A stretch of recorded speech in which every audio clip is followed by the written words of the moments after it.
നമ്മൾ അതിഥികളിലേക്കാണ് പോകുന്നത്. ശ്രീനാരായണ ഗുരു ജയന്തി പുത്തൻ പുലരി തുടങ്ങിയപ്പോൾ മുതൽ നമ്മൾ പറഞ്ഞിരുന്നതാണ്, കാത്തിരുന്ന ആ ഒരു സെഗ്മെന്റിലേക്കാണ്. എന്തായാലും ജയന്തി ദിനത്തിൽ ജനൻ TV പ്രേക്ഷകരോടൊപ്പം ചേരുന്നത് കുരുക്ഷേത്ര MD കാഭ സുരേന്ദ്രൻ, സംവാദകൻ അഡ്വക്കേറ്റ് ശങ്കുട്ടി ദാസ് എന്നിവരാണ്. നമസ്തേ, സ്വാഗതം ശ്രീ കാഭ സുരേന്ദ്രൻ, അഡ്വക്കേറ്റ് ശങ്കുട്ടി ദാസ്. ആദ്യം ശ്രീ കാഭ സുരേന്ദ്രനിലേക്ക് പോവുകയാണ്. ശ്രീ കാഭ സുരേന്ദ്രൻ, വിശദമായി ഇവിടെ നിന്ന് ഞങ്ങൾ പറയേണ്ടതല്ല, വളരെ പെട്ടെന്ന് ഞങ്ങൾ ഇവിടെ അല്പം മുമ്പ് പറഞ്ഞത്, നൂറ്റാണ്ട് പിന്നിട്ടിട്ടും ഓരോ വാക്കും ഓരോ മൊഴിമുത്തുകളും ഇന്നും ചിന്തയുണ്ടാക്കുന്നു ചിലരിൽ, നടുക്കം സൃഷ്ടിക്കുന്നു ചിലരിൽ. അത്ര യുഗപ്രഭാവൻ എന്ന് പറയുന്നു, യുഗപുരുഷൻ എന്ന് വിളിക്കുന്നത് എന്തുകൊണ്ട് ഇന്നും ഗുരുവിൻ്റെ വാക്കുകൾ, ഗുരുവിൻ്റെ ദർശനങ്ങൾ സമൂഹത്തിൽ ഈ കാലത്തിൽ നമുക്കൊക്കെ പ്രസക്തമാവുന്നു? നമസ്കാരം. ശ്രീനാരായണ ഗുരുദേവൻ്റെ ദർശനം അതിന് സർവകാല പ്രസക്തിയാണ് ഉള്ളത്. പൊതുവെ നമ്മുടെ നാട്ടിൽ ചില നേതാക്കളോ അല്ലെങ്കിൽ ചില സാംസ്കാരിക നായകന്മാരോ പറയുമ്പോൾ അതിന് ഗുരുദേവൻ്റെ ആശയങ്ങൾക്ക്, ദർശനങ്ങൾക്ക് പ്രസക്തിയേറി എന്ന് പറയാറുണ്ട്. സത്യത്തിൽ ആ പ്രയോഗം വളരെ തെറ്റാണ്. പ്രസക്തിയേറി തെറ്റാണെന്നല്ല, മറ്റൊരു വസ്തുത അതിനെ ചൂണ്ടിക്കാണിക്കുന്നുണ്ട്. ഈ പ്രസക്തിയേറി എന്ന് പറഞ്ഞെന്നാൽ അതിൻ്റെ അർത്ഥം അതിലെന്തോ തകരാറുണ്ടെന്നാണ്. ഗുരുദേവൻ്റെ ആശയങ്ങളിൽ നിന്നും ദർശനങ്ങളിൽ നിന്നും ഒത്തിരി പിന്നോട്ട് പോയിരിക്കുന്നു കേരളം അല്ലെങ്കിൽ സമൂഹം എന്നുള്ളതിൻ്റെ ഒരു അടയാളമാണ് അത്. ആ പ്രയോഗം തന്നെ അതിൻ്റെ ഒരു അടയാളമാണ്. കാരണം എന്തെന്ന് വെച്ചാൽ, ഈ ഗുരുദേവ ദർശനത്തിൽ നിന്ന് പിന്നോട്ട് പോകുമ്പോഴാണല്ലോ അതിന് പ്രസക്തി വർദ്ധിക്കുന്നത്. എന്ന് വെച്ചാൽ സാംസ്കാരിക കേരളം പിന്നോട്ട് പോകുന്നു എന്നാണ്. അങ്ങനെ പിന്നോട്ട് പോകുന്നതിൻ്റെ കാരണം, പ്രത്യേകിച്ചും സ്വാതന്ത്ര്യാനന്തര കേരളത്തിൽ ഗുരുദേവ ദർശനത്തെ എങ്ങനെയാണ് ഉപയോഗിക്കുന്നത് എന്ന് ഞാനൊരു രണ്ട് പ്രസ്താവനകൾ പറയാം.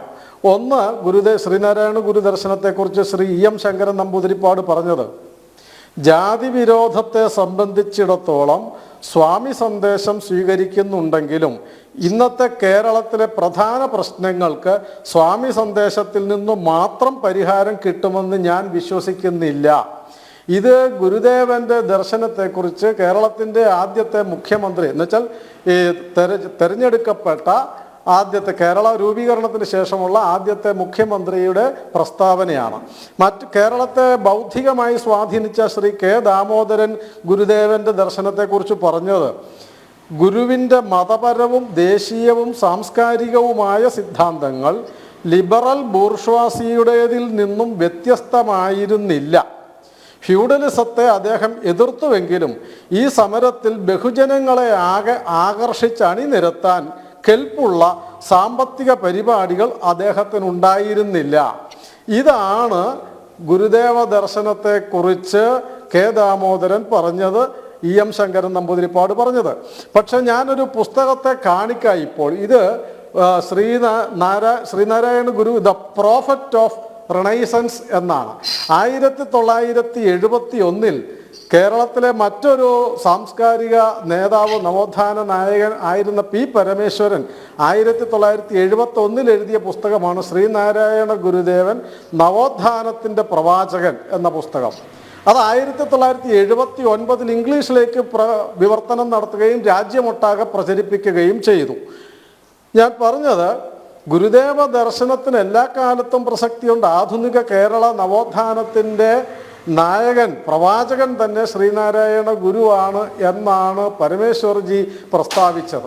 ഞാൻ രണ്ട് ധ്രുവങ്ങൾ കാണിക്കുകയാണ്. ഗുരുദേവ ദർശനത്തിന് കേരളത്തിൻ്റെ സമൂഹത്തിൽ നിന്ന് പിന്നോട്ട് പോയത് എങ്ങനെയാണ്, അതിനെ മുന്നോട്ട് കൊണ്ടുവരാൻ ശ്രമിക്കേണ്ടിയിരുന്നത് എങ്ങനെയാണ് എന്നുള്ളതിൻ്റെ ഏറ്റവും നല്ല രണ്ട് വ്യത്യസ്ത അഭിപ്രായങ്ങളാണ് ഞാൻ പറഞ്ഞത്.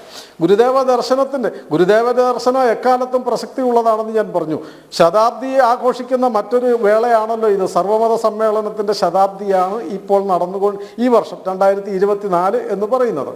ഈ സർവമത സമ്മേളനത്തിൻ്റെയും ആശയം എന്തായിരുന്നു?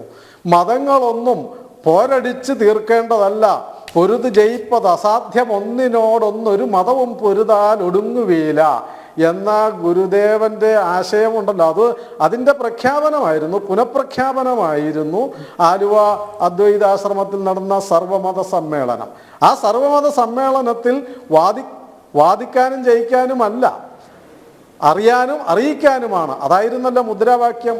ഒരു മതവും തമ്മിൽ പോരാടേണ്ടതല്ല. പക്ഷെ ഇന്ന് 100 കൊല്ലം കഴിഞ്ഞ് നമ്മൾ ഇന്ന് കേരളത്തിൽ ഇരിക്കുമ്പോൾ ഈ സർവമത സമ്മേളന ശതാബ്ദിയുടെ പേരിൽ കേരളത്തിൽ ചിലയിടങ്ങളിലെങ്കിലും മതവിദ്വേഷ പ്രചാരണത്തിന് ഗുരുദേവന്റെ ഈ ശതാബ്ദിയെ, ഗുരുദേവന്റെ സർവമത സമ്മേളന ശതാബ്ദിയെ പോലും മതവിദ്വേഷ പ്രചാരണത്തിന് ഉപയോഗിക്കുന്നു എന്ന് പറയുമ്പോൾ ഗുരുദേവ ദർശനത്തിൽ നിന്നും നാം കൂടുതൽ മുന്നോട്ട് പോയോ, ഗുരുദേവ ദർശനത്തിൽ നിന്നും നാം പിന്നോട്ട് പോയോ, കേരളത്തെ പിന്നോട്ട് കൊണ്ടുപോയോ എന്നുള്ളത് ചർച്ച ചെയ്യേണ്ട ഒരു സന്ദർഭവും കൂടിയാണ് ഇത്. സകല മതസാരവും ഏകം എന്ന് ഗുരുദേവൻ പറഞ്ഞ ഒരു പ്രഖ്യാപനം അത് ലോകം മുഴുവൻ പ്രചരിക്കേണ്ടതല്ലേ? 1893 ചിക്കാഗോയിൽ വിവേകാനന്ദ സ്വാമികൾ പ്രസംഗിച്ചല്ലോ ഇതേ കാര്യം തന്നെ. ലോകത്തിൽ ഒരു മതം തമ്മിൽ പോരടിച്ച് തീർക്കേണ്ടതല്ല, മതസാരങ്ങളെല്ലാം. എന്നിട്ട് അവിടെ അദ്ദേഹം ഒരു ആശയവും നമ്മുടെ ഋഷിമാർ ഉദ്ധരിച്ച ഒരു വാക്കും അവിടെ ഉദ്ധരിക്കുകയുണ്ടായല്ലോ, ഏകം സത് വിപ്രാ ബഹുധാ വദന്തി. സർവമതത്തിൻ്റെയും എല്ലാം ഒന്നിലേക്കാണ്, ഒരേ ആദർശത്തിലേക്കാണ്, ഒരേ ലക്ഷ്യത്തിലേക്കാണ്. മതങ്ങളെല്ലാം മാർഗങ്ങളാണ്. ഗുരുദേവൻ തന്നെ പറഞ്ഞിട്ടുണ്ട്, മതങ്ങൾ മാർഗദർശികളാണ്, മതങ്ങൾ മാർഗദർശികളാണ്. ഇന്ന വഴിയെ പോകണം എന്ന് പറയുന്ന പല മാർഗം, തിരുവനന്തപുരത്തേക്ക് പോകാൻ ട്രെയിനിൽ പോകാം, വിമാനത്തിൽ പോകാം, ബസ്സിൽ പോകാം, നടന്നു പോകാം, വള്ളത്തിൽ പോകാം, ബോട്ടിൽ പോകാം, പല മാർഗങ്ങളുണ്ട്. ലക്ഷ്യം തിരുവനന്തപുരമാണ് എന്ന് പറയുന്നത് പോലെ ഒരേ ലക്ഷ്യത്തിലേക്ക് വിവിധ മാർഗങ്ങളാണ് മതങ്ങൾ എന്നുള്ള അനേകായിരം കൊല്ലം മുൻപത്തെ ഭാരതീയ ആർഷ ദർശനത്തെ പുനഃപ്രഖ്യാപനം ചെയ്തു ശ്രീനാരായണ ഗുരുദേവൻ. അതിനു വേണ്ടിക്കൂടെ ആയിരുന്നു ആലുവ അദ്വൈതാശ്രമത്തിലെ മതസമ്മേളനം. ഗുരുദേവന്റെ ആശയത്തെ ഏറ്റവും കൂടുതൽ ദുർവ്യാഖ്യാനം ചെയ്ത ഒരു വാക്കാണല്ലോ മതം ഏതായാലും മനുഷ്യൻ നന്നായാൽ മതി എന്ന വാക്ക്. അതുപോലും അന്ന് തൊട്ട് ഗുരുദേവന്റെ കാലത്തിന് ശേഷം ആ വാക്യത്തെ എന്നും ദുർവ്യാഖ്യാനം ചെയ്തിട്ടേ ഉള്ളൂ. മതം ഏതായാലും മനുഷ്യൻ നന്നായാൽ മതി എന്ന് പറഞ്ഞ ആ വാക്യം 2 കാര്യങ്ങളെയാണ് സൂചിപ്പിക്കുന്നത്. ഒന്ന്, മതം വേണ്ട എന്നല്ല ഗുരുദേവൻ പറഞ്ഞത്, മതം ഏതാണെങ്കിലും എന്നാണ് പറഞ്ഞത്. മതമില്ലാതെ ഗുരുദേവൻ നന്നായി എന്ന് പറഞ്ഞ മട്ടിലല്ലേ ഗുരുദേവ ദർശനത്തെക്കുറിച്ച് പിന്നീട് ആധുനിക ബുദ്ധിജീവികൾ കേരളത്തിൽ പ്രചരിപ്പിച്ചത്. തീർച്ചയായിട്ടും സുരേന്ദ്രൻ താങ്കളിലേക്ക് വരാം. കാരണം അവിടെ ഏറ്റവും ക്രൂഷ്യലായ ഒരു പോയിന്റിലാണ് പ്രത്യേകിച്ച് ഗുരുവിന്റെ വചനങ്ങളെടുത്ത് അവനവൻ ആത്മസുഖത്തിനായിട്ട് അങ്ങ് വ്യാഖ്യാനിക്കുകയായിരുന്നു എന്ന് നമുക്കറിയാം. അഡ്വക്കേറ്റ് ശങ്കുട്ടി ദാസ്, അങ്ങ് ശ്രീ കാബ സുരേന്ദ്രന്റെ വാക്കുകൾ ശ്രദ്ധിച്ചു എന്ന് കരുതണം. അങ്ങ് പറഞ്ഞ പുസ്തകം ഇവിടെയുണ്ട്. ഇതാണ് ഞങ്ങൾ രാവിലെ സംസാരിച്ചു കൊണ്ടിരുന്നത്, പി പരമേശ്വർജിയുടെ ഇംഗ്ലീഷ് പരിഭാഷ അല്ലെങ്കിൽ ഇംഗ്ലീഷ് ജീവചരിത്രം, ദി പ്രോഫിറ്റ് ഓഫ് റിനൈസൻസ്. അപ്പോൾ അഡ്വക്കേറ്റ് ശങ്കുട്ടി ദാസ്, വേഗം വന്നു കഴിഞ്ഞാൽ ഗുരു എന്തായിരുന്നു എന്ന് അറിയാൻ പോലും ശ്രമിക്കാതെയല്ലേ പലരും തങ്ങളുടെ ഫ്രെയിമിലേക്ക് അദ്ദേഹത്തെ കൊണ്ടുവരാൻ ശ്രമിക്കുന്നത്. അതുപോലെ തന്നെ ശ്രീ കാബ സുരേന്ദ്രൻ പറഞ്ഞതിൻ്റെ ബാക്കിയായി എന്താണ് ഇന്നും ഗുരുദേവ ദർശനം ഇങ്ങനെ ജ്വലിച്ച് നിൽക്കുന്നത്? ഷാബാജി പറഞ്ഞതുപോലെ ഗുരുദേവ ദർശനം എന്ന് നമ്മൾ പറയുന്ന ദർശനം യഥാർത്ഥത്തിൽ ഇവിടുത്തെ സനാതനമായിട്ടുള്ള ഭാരതീയ ദർശനം തന്നെയാണ്. ഗുരുദേവൻ പുതിയതായിട്ടൊരു ദർശനം മുന്നോട്ട് വെക്കുകയല്ല ചെയ്യുന്നത്. ഗുരുദേവൻ തന്നെ തന്റെ ദർശനത്തെ പറ്റി പറയുന്നുണ്ട്, ദർശനങ്ങളിൽ നാം ശങ്കരനെ പിന്തുടരുന്നു എന്ന് പറയുന്നുണ്ട്. അതായത് ശ്രീ ശങ്കരാചാര്യ സ്വാമികൾ പറയുന്ന അദ്വൈത ദർശനം തന്നെയാണ്. ആത്മനും ബ്രഹ്മനും വെവ്വേറെയല്ല, ഈ ബ്രഹ്മന്റെ തന്നെ ചെറിയ പ്രതിഫലനമാണ് ആത്മൻ. നാം ഓരോരുത്തരും നൈസർഗികമായി തന്നെ ദിവ്യ സന്താനങ്ങളാണ്, നമ്മളെല്ലാം ഈശ്വരന്റെ പ്രതിപുരുഷന്മാരാണ്. അതുകൊണ്ട് മനനം കൊണ്ട്, സാധന കൊണ്ട്, തപസ് കൊണ്ട്, ജ്ഞാനം കൊണ്ട് നമുക്ക് ഈശ്വരീയതയിലേക്ക് ഉയരാൻ സാധിക്കും എന്നുള്ള അദ്വൈതത്തിന്റെ ദർശനം തന്നെയാണ്. അതുകൊണ്ടാണ് ആലുവയിൽ അദ്ദേഹം ആശ്രമം ആരംഭിക്കുമ്പോൾ അതിന് അദ്വൈതാശ്രമം എന്ന് പേര് കൊടുക്കുന്നത്. ശങ്കരാചാര്യ സ്വാമികള് കർണാടകയിൽ സ്ഥാപിക്കുന്നത് ശാരദാ പീഠമാണെങ്കിൽ ഇവിടെ സ്ഥാപിച്ചിട്ടുള്ളത് ശാരദാ മഠമാണ് സ്ഥാപിക്കുന്നത്. ഒരു ജാതി, ഒരു മതം, ഒരു ദൈവം, മനുഷ്യന് എന്ന ദർശനം പോലും യഥാർത്ഥത്തിൽ മതനിരാസമോ ദൈവനിരാസമോ അല്ല, അത് അദ്വൈതമാണ്, അത് നോൺ ഡ്വലിസമാണ് അതിന് സൂചിപ്പിക്കുന്നത് എന്നുള്ളതാണ്. അപ്പൊ ഗുരുദേവന്റെ ദർശനം ഏതാണ്? ഗുരുദേവന്റെ ദർശനം സനാതനമായിട്ടുള്ള ആർഷ ഭാരതീയ ദർശനം തന്നെയാണ്. എന്നാൽ ഈ ദർശനത്തിൽ നിന്ന് ഗുരുദേവനെ അടർത്തി മാറ്റിയിട്ട് സനാതന ഭാരതീയ പാരമ്പര്യത്തിനെതിരായി നിന്ന, അതിനോട് കലഹിച്ച, അതിനെ വിമർശിച്ച ഒരാളാണ് ഗുരുദേവൻ എന്ന് വരുത്തി തീർക്കാൻ വളരെ ബോധപൂർവമായിട്ടുള്ള പരിശ്രമങ്ങൾ നടന്നുകൊണ്ടിരിക്കുന്ന ഒരു കാലമാണ്. അതുകൊണ്ട് തന്നെ തീർച്ചയായിട്ടും പരമേശ്വർജിയെ പോലെയുള്ള ആളുകൾ ഗുരുദേവനെ എങ്ങനെയാണ് കണ്ടത്, എങ്ങനെയാണ് മനസ്സിലാക്കിയത് എന്ന് പറയുന്ന ഈ പറയുന്ന എന്താ പറയാ പ്രൊഫറ്റ് ഓഫ് റിനയൻസ്, നവോത്ഥാനത്തിന്റെ പ്രവാചകൻ എന്ന് പറയുന്ന പുസ്തകത്തിന് പരമേശ്വർജിക്ക് മുമ്പ് സംഘത്തിന്റെ ഏകാത്മ സ്തോത്രത്തിൽ പറയുന്നുണ്ടല്ലോ, ഹക്കരോ ഭീമരാവശ്ച കുലേ നാരായണോ ഗുരു. അതായത് ഭാരതം മുഴുവൻ ചൊല്ലുന്ന ഏകാത്മ സ്തോത്രമാണത്. കേരളത്തിൽ മാത്രമല്ല, മഹാരാഷ്ട്രയിലാണെങ്കിലും ജമ്മു കാശ്മീരിലാണെങ്കിലും ഉത്തർപ്രദേശിലാണെങ്കിലും ഒരു സ്വയംസേവകൻ രാവിലെ ചൊല്ലുന്ന ഏകാത്മക സ്തോത്രം എന്ന പ്രാർത്ഥനയിൽ കുലേ നാരായണോ ഗുരു, നാരായണ ഗുരുവിന്റെ പേര് പറയുന്നുണ്ട്. ശ്രീ നരേന്ദ്രമോദി പോലും നാരായണ ഗുരുവിനെ പറ്റി മനസ്സിലാക്കിയത് ഏകാത്മക സ്തോത്രത്തിൽ നിന്നാണ് എന്ന് അദ്ദേഹം പറയുന്നുണ്ട്. അപ്പോ ഗുരുദേവന്റെ ദർശനം ഭാരതീയമായിട്ടുള്ള ദർശനമാണ്. ആ ദർശനം എല്ലാ കാലത്തും പ്രാധാന്യമുള്ളതാണ്. എന്നാൽ ഗുരുദേവനെ ആ ദർശനത്തിൽ നിന്ന് നടത്തി മാറ്റി ഗുരുദേവൻ ആ ദർശനത്തെ വിമർശിച്ച ഒരാളാണെന്ന് വരുത്തിക്കാനുള്ള ശ്രമങ്ങൾ നടക്കുന്ന കാലഘട്ടത്തിൽ അപ്പോൾ യഥാർത്ഥത്തിൽ ഗുരുദേവന്റെ കൃതികളിലൂടെ തന്നെ അദ്ദേഹത്തിന്റെ ആദർശത്തെ മനസ്സിലാക്കാൻ ശ്രമിക്കണം. അല്ലാതെ ഗുരുദേവനെ മുൻനിർത്തിക്കൊണ്ട് ചില ഇടതുപക്ഷ പ്രചാരകന്മാർ നടത്തുന്ന പ്രസംഗങ്ങളിലൂടെ നമ്മൾ ഗുരുദേവനെ മനസ്സിലാക്കാൻ ശ്രമിച്ചു കഴിഞ്ഞാൽ അനുകമ്പാദശകം, ഒരു ഉറുമ്പിന് പോലും പീഡ വരുത്തരുത് എന്ന് പറഞ്ഞിട്ടുള്ള അനുകമ്പാദശകം എടുത്ത് 1 മണിക്കൂർ വ്യാഖ്യാനിച്ചിട്ട് ബീഫ് ഫെസ്റ്റിന് ന്യായീകരണം ചമയ്ക്കുന്ന ആൾക്കാരാണ് ഇപ്പൊ ഗുരുദേവന്റെ വലിയ പ്രചാരകന്മാരായി നടക്കുന്നതെന്നുള്ള വലിയ അപകടം അതിലിരിക്കുന്നുണ്ട്. അവർ ഗുരുദേവന്റെ ദർശനത്തെ പ്രചരിപ്പിക്കാൻ വേണ്ടിയിട്ടല്ല, ഗുരുദേവന്റെ ദർശനത്തെ തകർക്കുന്നതിനുള്ള ഒരു ഉപാധിയായിട്ട് ഗുരുദേവൻ ഉപയോഗിക്കാനാണ് ശ്രമിക്കുന്നത്. അടിസ്ഥാനപരമായി ശ്രീനാരായണ ഗുരുദേവൻ ഒരു ഹൈന്ദവ സന്യാസിയായിരുന്നു. ഹൈന്ദവ ആത്മീയതയുടെ പാരമ്പര്യത്തെ ഉൾക്കൊള്ളുന്ന ഒരാളാണ് അദ്ദേഹം. ശരിക്കും നമ്മുടെ ഒരു സന്യാസ പരമ്പരയുടെ ഭാഗം തന്നെയാണ് അദ്ദേഹം. നമ്മുടെ അയ്യാ വൈകുണ്ഠ സ്വാമികളുണ്ട്. അയ്യാ വൈകുണ്ഠ സ്വാമികൾക്ക് ശേഷമാണ് തൈക്കാട്ട് അയ്യാവ് ഉണ്ടാവുന്നത്. തൈക്കാട്ട് അയ്യാവിന്റെ 3 പ്രധാനപ്പെട്ട ശിഷ്യന്മാരാണ്. ഒന്ന് ശ്രീനാരായണ ഗുരുദേവൻ, ഒന്ന് ചട്ടമ്പി സ്വാമികൾ, ഒന്ന് മഹാത്മാ അയ്യങ്കാളി എന്ന് പറയുന്ന ആള്. ഈ പറയുന്ന 3 പേരും, മഹാത്മാ അയ്യങ്കാളി ആവട്ടെ, ശ്രീനാരായണ ഗുരുദേവനാവട്ടെ, ചട്ടമ്പി സ്വാമികളാവട്ടെ, ഒരേ കാലഘട്ടത്തിൽ ഏതാണ്ട് തൈക്കാട്ട് അയ്യാവിൽ നിന്ന് യോഗ സാധനയുടെ പ്രാഥമിക പാഠങ്ങൾ സ്വീകരിച്ചിട്ടുള്ള ആളാണ്. ചട്ടമ്പി സ്വാമികൾ പോലും ശ്രീനാരായണ ഗുരുദേവനെ അദ്ദേഹത്തിന്റെ സാധനാ പന്താവിൽ, അദ്ദേഹത്തിന്റെ ബാലമുരുകന്റെ ഉപാസനയായിരുന്നെങ്കിൽ ആ സാധനാ പന്താവിൽ യഥാർത്ഥത്തിൽ നയിച്ചിട്ടുള്ള ഒരാളാണ്. മരുത്വ മലയിലേക്ക് കൊണ്ടുപോകുന്നത് ചട്ടമ്പി സ്വാമിയാണ്. അതുകൊണ്ടാണ് ജനനീ നവരത്ന മഞ്ജരിയുടെ തുടക്കത്തിൽ ശിശുർനാമ ഗുരോരാജ്ഞാം കരോതു ശിരസാവഹം എന്ന് ശ്രീനാരായണ ഗുരു പറയുന്നത്. ശിശുർനാമ ഗുരുവിന്റെ ആജ്ഞ ശിരസാ വഹിക്കുന്നതിന് വേണ്ടി ഇത് എഴുതുന്നു. ശിശുർനാമ ഗുരു എന്ന് പറഞ്ഞാൽ ശിശു എന്ന് പേരുള്ള ഗുരു എന്ന, കുഞ്ഞൻ പിള്ള എന്നായിരുന്നു ചട്ടമ്പി സ്വാമികളുടെ പേര്. അതാണ് ശിശുർനാമ ഗുരു എന്ന് പറയുന്നത്. അപ്പൊ ആ പദ്ധതിയിൽ, ആ ആധ്യാത്മികമായിട്ടുള്ള പദ്ധതിയിൽ വന്നിട്ടുള്ള ആളാണ്. ധാരാളം ക്ഷേത്രങ്ങൾ പ്രതിഷ്ഠിച്ചിട്ടുള്ള ആളാണ്. 45ഓളം ക്ഷേത്രങ്ങൾ ശ്രീനാരായണ ഗുരുദേവൻ പ്രതിഷ്ഠിച്ചിട്ടുണ്ട്. അതിൽ തന്നെ പ്രധാനമായിട്ടും ശിവക്ഷേത്രവും ദേവീക്ഷേത്രവും സുബ്രഹ്മണ്യ ക്ഷേത്രവുമാണുള്ളത്. അദ്ദേഹത്തിന്റെ കൃതികൾ മുനിചര്യ പഞ്ചകമാവട്ടെ, അതല്ലെങ്കിൽ ഈ അദ്ദേഹത്തിന്റെ കൃതികളെല്ലാം എടുത്തു കഴിഞ്ഞാൽ ഒരു ഭാരതീയ സന്യാസ പാരമ്പര്യത്തിന്റെ ശ്രേഷ്ഠതയും മഹത്വവും വർണ്ണിക്കുന്ന മട്ടിലാണ് അദ്ദേഹത്തിന്റെ കൃതികളെല്ലാം ഉള്ളത്. അദ്ദേഹത്തിന്റെ ആദർശം, അദ്ദേഹത്തിന്റെ ദർശനം എന്ന് പറയുന്നത് സനാതന ധർമ്മത്തെ മുൻനിർത്തിക്കൊണ്ടുള്ളതാണ്. ഏറ്റവും അവസാനം നടത്തുന്ന അദ്ദേഹത്തിന്റെ പ്രഖ്യാപനം എന്ന് പറയുന്നത് പള്ളാത്തുരുത്തി സമ്മേളനത്തിലെ പ്രഖ്യാപനമാണ്. അവിടെ പള്ളാത്തുരുത്തി എന്ന് പറയുന്ന സ്ഥലത്താണ് ശ്രീനാരായണ ഗുരുദേവന്റെ അവസാനത്തെ പ്രഭാഷണം നടക്കുന്നത്. അവിടെ വലിയൊരു ബോർഡൊക്കെ സ്ഥാപിച്ചിട്ടുണ്ട് ശ്രീനാരായണ ഗുരുദേവന്റെ അവസാനത്തെ പ്രഖ്യാപനം കൊണ്ട്.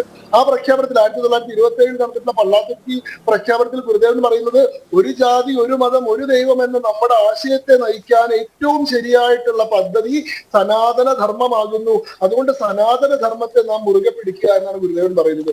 അങ്ങനെ സനാതന ധർമ്മത്തിന്റെ പ്രചാരകനായിരുന്ന, ഭാരതീയ ആധ്യാത്മിക പൈതൃകത്തിന്റെ ഒരു പതാകവാഹകനായിരുന്ന, അദ്വൈത ദർശനത്തിന്റെ ഈ ആധുനിക കാലഘട്ടത്തിലെ ഏറ്റവും വലിയ പ്രചാരകനായിരുന്ന ശ്രീനാരായണ ഗുരുദേവനെ വളരെ ബോധപൂർവം ഹൈന്ദവ ധർമ്മത്തിനെതിരായി ചിത്രീകരിക്കാനുള്ള ശ്രമങ്ങൾ നടക്കുന്ന കാലഘട്ടത്തിൽ യഥാർത്ഥത്തിൽ ഗുരുദേവന്റെ ദർശനം എന്താണെന്ന് മനസ്സിലാക്കാൻ ഗുരുദേവന്റെ കൃതികളിലേക്ക് തന്നെ മടങ്ങുക എന്നുള്ളതാണ് ഏറ്റവും ശരിയായിട്ടുള്ള കാര്യം എന്നാണ് എനിക്ക് സൂചിപ്പിക്കാനുള്ളത്. യെസ്, തീർച്ചയായിട്ടും അത് തന്നെയാണ് നമ്മൾ പറയേണ്ട ഒരു കാര്യം. കാരണം വിവിധ ജാതി വിഭാഗങ്ങൾ അത് മുൻപൊന്നുമില്ലാത്ത വിധത്തിലാണ് ഇപ്പോൾ നമ്മൾ കേരളത്തിൽ കണ്ടുകൊണ്ടിരിക്കുന്നത്. ലവ് ജിഹാദ്, അതുപോലെ തന്നെ നാർക്കോട്ടിക് ജിഹാദ്, അങ്ങനെ പല കാര്യങ്ങളിലൂടെയും പോയിക്കൊണ്ടിരിക്കുന്നു. പക്ഷേ ഇതൊക്കെ തന്നെ മുൻകൂട്ടി അറിഞ്ഞ ഒരാളാണ് ശ്രീനാരായണ ഗുരു എന്ന് നമുക്ക് പറയേണ്ടിയിരിക്കുന്നു. അത് ഇപ്പോൾ പ്രസക്തമാവുകയല്ലേ ചെയ്യുന്നത് ശ്രീ കാബ സുരേന്ദ്രൻ? അതെ, ഞാൻ ആ വാക്കിനെ ഒന്നുകൂടി സൂക്ഷിക്കണം. ഞാൻ തുടക്കത്തിൽ പറഞ്ഞത് അതാണ്. ഇപ്പോൾ പ്രസക്തമാകുന്നു എന്ന് പറയുമ്പോൾ അതിലൊരു അപകടവും പതിയിരിക്കുന്നുണ്ട്. നമ്മൾ ഗുരുദർശനത്തിൽ നിന്ന് പിന്നോട്ട് പോയി അതിൻ്റെ അർത്ഥം പ്രസക്തി വർദ്ധിച്ചു വരുന്നു എന്ന് തന്നെയാണ്. അപ്പോൾ ഗുരുദർശനത്തിലേക്ക് തിരിച്ചെത്തുക എന്നുള്ളതാണ് ഈ പറയുന്ന തരത്തിലുള്ള ഒരു ജീവിതക്രമം കേരളത്തിൽ ചിട്ടപ്പെടുത്താൻ, ഭാരതത്തിൽ, ലോകത്തിൽ എല്ലാ കാലത്തും എല്ലായിടത്തേക്കും ആവശ്യമുള്ളത് ചിട്ടപ്പെടുത്താൻ ഈ ഗുരുദർശനം കൂടുതൽ പ്രസക്തമായി വരേണ്ടതുണ്ട്, കൂടുതൽ ജനങ്ങളിലേക്ക് എത്തിക്കേണ്ടതുണ്ട്. പക്ഷേ അതിന് ഉപരിപ്ലവമായ എന്തെങ്കിലും ചിലത് പറഞ്ഞ് നമ്മുടെ ചില രാഷ്ട്രീയക്കാരോ അല്ലെങ്കിൽ ഞാൻ മുമ്പേ പറഞ്ഞതുപോലെയുള്ള ചില ആൾക്കാരോ ഉപരിപ്ലവമായതല്ല പറയേണ്ടത്. ഗുരുദേവ ദർശനം എന്താണ് എന്ന് ജനങ്ങളോട് പറഞ്ഞാൽ മതി. അഴീക്കോട് മാഷ് സുകുമാർ അഴീക്കോട് പറഞ്ഞിട്ടുള്ളത് ഗുരുദേവൻ ജീവിച്ചിരുന്നില്ല എന്ന് പറഞ്ഞാൽ വലിയ കുഴപ്പമൊന്നുമില്ല. പക്ഷേ ഗുരുദേവൻ ജീവിച്ചിരുന്ന ഗുരുദേവൻ ഇന്നതുപോലെ ആയിരുന്നു എന്ന് പറഞ്ഞിട്ട് ഗുരു മതവിരുദ്ധനായിരുന്നു, ദൈവവിരുദ്ധനായിരുന്നു എന്നൊക്കെ പ്രചരിപ്പിക്കാൻ ശ്രമിക്കുന്നത് അപകടമാണ്. അതുകൊണ്ട് അഴീക്കോട് മാഷ് പറഞ്ഞത് ഗുരുവിൻ്റെ ദർശനത്തിലേക്ക് തന്നെ തിരിച്ചു പോവുക, ജീവിച്ചിരിക്കുക. ആ സാധനങ്ങൾ സജീവമായി നമ്മുടെ മുമ്പിലുണ്ട്. അദ്ദേഹത്തിൻ്റെ കൃതികൾ, അദ്ദേഹത്തിൻ്റെ പ്രവർത്തനങ്ങൾ. ഇപ്പം മനുഷ്യ വികാസത്തിന് അതാണല്ലോ സമ്പൂർണ്ണ മനുഷ്യനെ സൃഷ്ടിക്കുന്നതാണല്ലോ ഈ ദർശനം എന്ന് പറയുന്നത്. സാധാരണ മനുഷ്യന് നിലനിൽക്കാനും ജീവിക്കാനും മതം ആവശ്യമാണ്. ഗുരു മതവിരുദ്ധത പറഞ്ഞിട്ടില്ല. രണ്ടാമത് മതം പ്രാഥമികമാണ്, മതത്തിനപ്പുറത്തേക്ക് പോകേണ്ടതുണ്ട്, അത് ധർമ്മമാണ്. മതം ധാർമ്മികതയിലേക്ക് വികസിക്കേണ്ടതുണ്ട്. അങ്ങനെ വികസിക്കുന്നില്ലെങ്കിൽ മതം ഏറ്റവും വലിയ അപകടകാരിയും ലോകത്തിന് ദോഷം ചെയ്യുന്നതുമായി മാറും. മതം ധാർമ്മികതയിലേക്ക് വികസിക്കുന്നില്ലെങ്കിൽ അവിടെയും ഗുരു അവസാനിപ്പിക്കുന്നില്ല. ആ ധാർമ്മികത എന്ന് പറയുന്നത് ആത്മീയതയിലേക്ക് പൂർണ്ണത തേടേണ്ടതുണ്ട്. അതായത് മതത്തിൽ തുടങ്ങി ധാർമ്മികതയിലൂടെ വളർന്ന് ആധ്യാത്മികതയിൽ എത്തിച്ചേരുന്ന ഒരു വികാസ പരിണാമ പ്രക്രിയയാണ് അദ്വൈത ദർശനം എന്ന് പറയുന്നത് ഭാരതത്തിൻ്റെ ഋഷിമാർ പ്രഖ്യാപിച്ചത്. അതിനെ കാലാനുസൃതമായി വ്യാഖ്യാനിക്കുകയും ഇന്നത്തെ ജനങ്ങൾക്ക് അത് പ്രായോഗികമാക്കാൻ കഴിയുന്ന തരത്തിൽ അവതരിപ്പിക്കുകയുമായിരുന്നു ഗുരുദേവൻ ചെയ്തത്. അതുകൊണ്ടാണ് ഗുരുദേവ ദർശനത്തിന് പ്രസക്തി എന്ന് പറയുന്നത്. അഥവാ ഇന്ന് പ്രസക്തി കൂടി എന്ന് പറഞ്ഞാൽ അതിൻ്റെ അർത്ഥം ഗുരുവിൻ്റെ കാലാനുകൂലമായ വ്യാഖ്യാനത്തിന് പ്രസക്തി വർദ്ധിച്ചു എന്ന് നമ്മൾ വിശദീകരിച്ച് വായിച്ചെടുക്കണം. അല്ലെങ്കിൽ ഈ സാംസ്കാരിക നായകന്മാർ പറയുന്നത് പോലെ തെറ്റായി വ്യാഖ്യാനിക്കേണ്ടി വരും. അതിനപ്പുറത്തേക്ക് ഇപ്പോൾ ഗുരുദേവൻ്റെ ആമൂലാഗ്രമുള്ള പ്രവർത്തനത്തെ തുടക്കം തൊട്ട് ഇപ്പോൾ അരുവിപ്പുറം പ്രതിഷ്ഠയായിരുന്നല്ലോ അദ്ദേഹത്തിൻ്റെ നവോത്ഥാന പ്രവർത്തനത്തിൻ്റെ ഒരു നിർണായകമായ തുടക്കം എന്ന് പറയുന്നത്. ആ അരുവിപ്പുറം പ്രതിഷ്ഠ കഴിഞ്ഞ് പിന്നീട് അതിൻ്റെ പലതരത്തിലും പലയിടങ്ങളിലും മുമ്പേ സൂചിപ്പിച്ചതുപോലെ, ശംഖു സൂചിപ്പിച്ചതുപോലെ പലയിടങ്ങളിലും ക്ഷേത്രപ്രതിഷ്ഠകൾ നടന്നു. അതിനിടയിൽ നടന്ന മറ്റൊന്നാണല്ലോ വർക്കല ശിവഗിരിയിൽ നടന്ന പ്രതിഷ്ഠ. അതിലെ ശാരദാ പ്രതിഷ്ഠയെക്കുറിച്ച് ഇവിടെ സൂചിപ്പിച്ചു. ശിവഗിരി മഠമാണ് സ്ഥാപിച്ചത്. അവിടെ ശിവക്ഷേത്രവും ശാരദാ മഠവും ഒക്കെയുള്ളപ്പോൾ തന്നെ ശിവഗിരി മഠം എന്നാണ് പറയുന്നത്.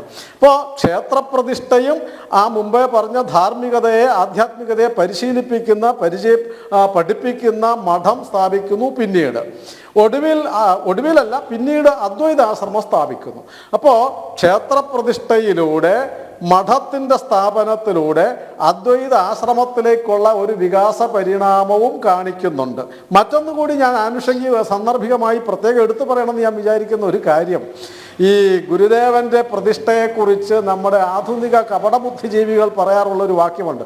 അദ്ദേഹം ആദ്യമൊക്കെ ക്ഷേത്രപ്രതിഷ്ഠയൊക്കെ നടത്തി, പിന്നീട് അത് വേണ്ടെന്ന് വെച്ചു എന്ന് പറഞ്ഞിട്ട് അവസാനം അദ്ദേഹം കണ്ണാടി പ്രതിഷ്ഠയിലെത്തി എന്നൊക്കെ ഒരു വ്യാഖ്യാനം, അത് ദുർവ്യാഖ്യാനമാണ് എന്ന് സത്യസന്ധമായി ഉറപ്പിച്ച് പറയാൻ എനിക്ക് കഴിയും. കാരണം ഗുരുദേവൻ ആദ്യവും അവസാനവും ക്ഷേത്രപ്രതിഷ്ഠ വേണ്ടെന്ന് വെച്ചിട്ടില്ല. ഇപ്പോൾ കളവങ്കോടത്താണല്ലോ കണ്ണാടി പ്രതിഷ്ഠ നടത്തിയത്. കളവങ്കോടത്ത് കണ്ണാടി പ്രതിഷ്ഠ നടത്താൻ വേണ്ടിയിട്ടല്ല, ചേർത്തലയ്ക്ക് അടുത്തുള്ള അതിനുവേണ്ടി അല്ല ഗുരുദേവൻ ചേർത്തലയിൽ പോയത്. കളവങ്കോടത്ത് പോയത് ശക്തീശ്വര പ്രതിഷ്ഠ നടത്താൻ വേണ്ടിയാണ്, ശിവപ്രതിഷ്ഠ നടത്താൻ വേണ്ടിയാണ് കളവങ്കോടത്ത് പോയത്.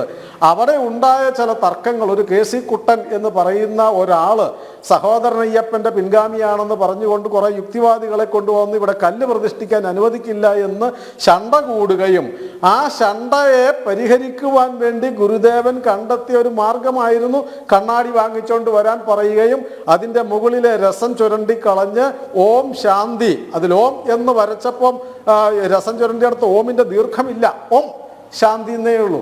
അങ്ങനെ എഴുതിയിട്ട് ആ കണ്ണാടി പ്രതിഷ്ഠിക്കുകയും ബോധാനന്ദ സ്വാമികളെ കൊണ്ട് ശക്തീശ്വര പ്രതിഷ്ഠ നടത്തിക്കുകയും ചെയ്തു. അത് ഒരു വളരെ, ഇതാരെങ്കിലും പറയാറുണ്ടോ? കണ്ണാടി പ്രതിഷ്ഠയെക്കുറിച്ച് പറയുന്ന വിശദീകരിക്കുന്ന ആരെങ്കിലും അവിടെ ശക്തീശ്വര പ്രതിഷ്ഠയ്ക്കാണ് ഗുരുദേവൻ പോയത് എന്ന ചരിത്രം ആരും പറയുന്നില്ല. ഒന്ന്, അവസാന പ്രതിഷ്ഠ കളവങ്കോടം പ്രതിഷ്ഠയല്ല, ഏറ്റവും ഒടുവിൽ പ്രതിഷ്ഠിച്ചത് അതിന് തൊട്ടടുത്ത് തന്നെ വൈക്കത്തിനടുത്ത് ഉല്ലല എന്ന് പറയുന്ന സ്ഥലത്തെ പ്രതിഷ്ഠയാണ്. ആ ഉല്ലലയിൽ ഓംകാരേശ്വര പ്രതിഷ്ഠയാണ് നടത്തിയത്. ഓം എന്ന പ്രതിഷ്ഠയാണ് ഉല്ലലയിൽ ഉള്ളത്. അതായത് ഓമിൽ എല്ലാം അവസാനിപ്പിക്കുകയാണ്, എല്ലാം അടങ്ങുന്നത് ഓമിലാണ്. ദൈവ ആത്മോപദേശ ശതകം അവസാനിക്കുന്നതും ഓം എന്ന മന്ത്രത്തിൻ്റെ പ്രസക്തി, അതിൽ ആണ് എല്ലാം അടങ്ങുന്നത് എന്ന് പറഞ്ഞുകൊണ്ടാണ് ആത്മോപദേശ ശതകം അവസാനിക്കുന്നത് പോലും.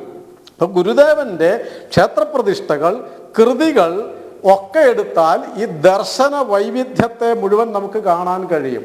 സാധാരണക്കാരന് ഉൾക്കൊള്ളാൻ കഴിയുന്ന ഭക്തിയുടെ ഒരു ദർശനം, അതിനപ്പുറത്തേക്ക് സാധകന് വേണ്ട സാധനാപരമായ ഒരു കാര്യം, അതിനപ്പുറത്തേക്ക് വേണ്ട സന്യാസിക്ക് വേണ്ട സർവസംഘ പരിത്യാഗ മനോഭാവം, അദ്വൈത ദർശനത്തിലേക്ക് ഉയരുന്ന ഒരു മനുഷ്യൻ്റെ സമ്പൂർണ്ണ വികാസത്തിന് വേണ്ടിയുള്ള ദാർശനിക കൃതികൾ, ഇതെല്ലാം സമഗ്രമായി എടുത്തു വെക്കാതെ ഏതെങ്കിലും ഒരു വാക്യം അടർത്തിയെടുത്ത് ഗുരുദേവൻ ഋഷിയല്ല, ഗുരുദേവൻ സന്യാസിയല്ല, ഗുരുദേവൻ വേറെ എന്തോ ആണ് എന്ന് പറയാൻ ശ്രമിക്കുന്ന ഈ കപടബുദ്ധിജീവികളിൽ നിന്ന് ഗുരുദേവനെ രക്ഷപ്പെടുത്തുക എന്നുള്ളതാണ് ഇന്നത്തെ നമ്മുടെ ധർമ്മം.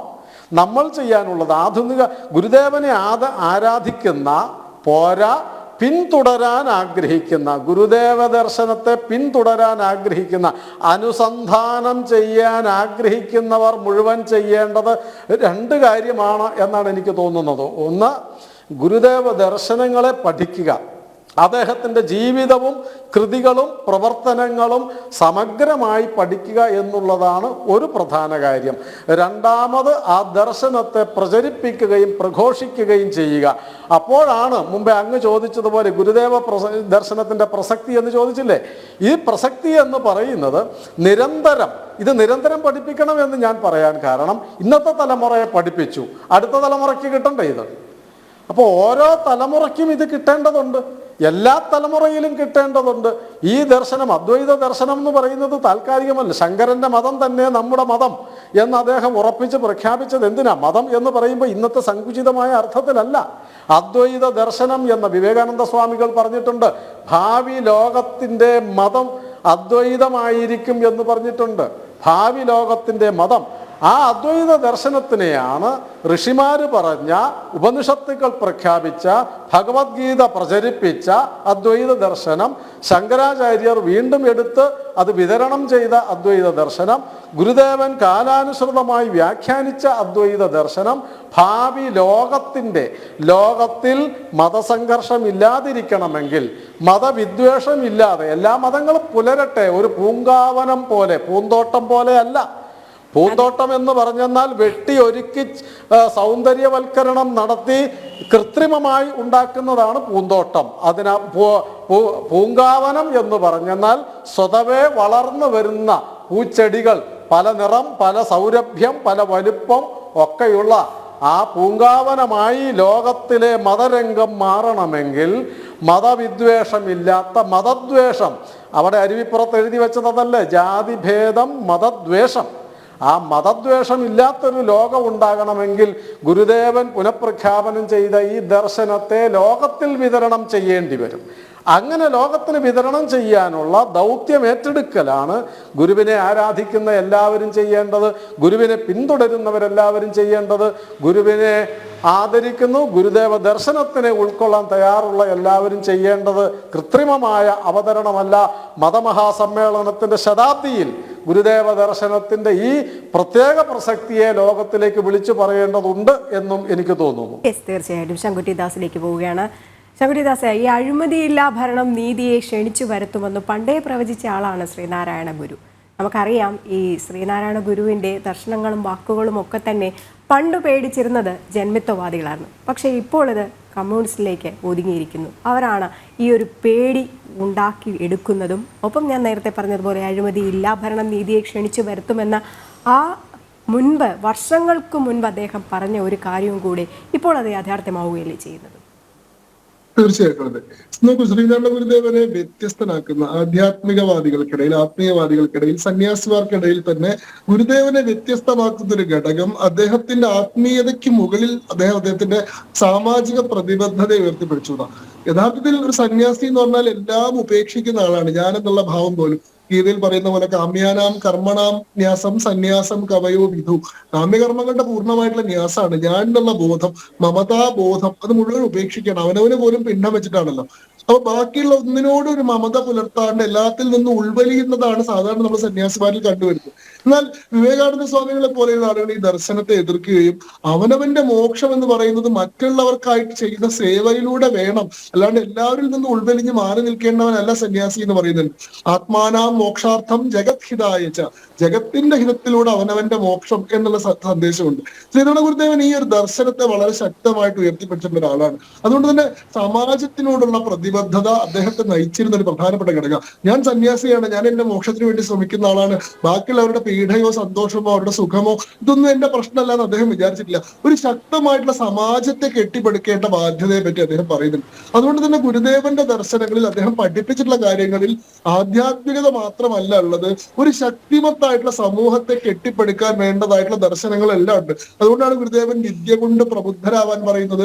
അതുകൊണ്ടാണ് ഗുരുദേവൻ വ്യവസായം കൊണ്ട് ധനികരാവാൻ പറയുന്നത്. ഗുരുദേവൻ ഈ പറയുന്ന വ്യവസായ സമ്മേളനം പോലും വിളിച്ചു ചേർത്തിട്ടുണ്ടല്ലോ. 1924 തോന്നുന്നു ആദ്യമായിട്ടൊരു വ്യവസായ സമ്മേളനം വിളിച്ചു ചേർക്കുകയാണ്. അതേപോലെ തന്നെ സർവമത സമ്മേളനം വിളിച്ചു ചേർക്കുന്നുണ്ട്.